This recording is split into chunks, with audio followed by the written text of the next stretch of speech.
connection អូខេថ្មីធម្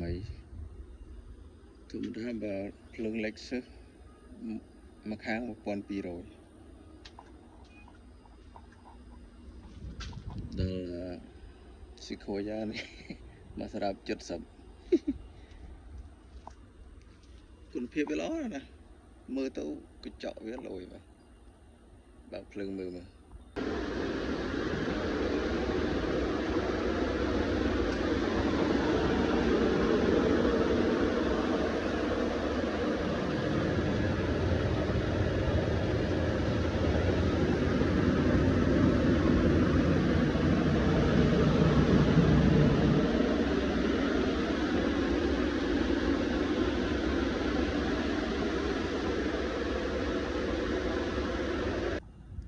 ើង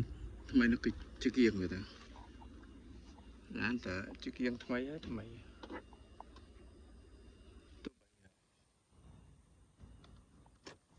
បាញ់ឆ្នាំថ្មីមិនក៏ដោយតែជាគៀងកាចាហើយកចាជាគៀងទៅធ្វើឡើងកាចាទៅបើថាជាគៀងថ្មីគេថាឡានទៅទិញសមហ្មងអាថ្មីរោទិញអនឡាញ300ជាង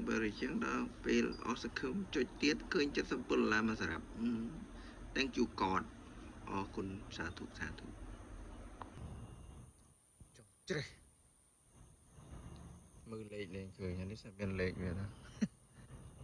ដល់ធ្វើឡានកណ្ដាលភ្លៀងយ៉ាប់ប្រួយអូខេបងប្អូនអរគុណ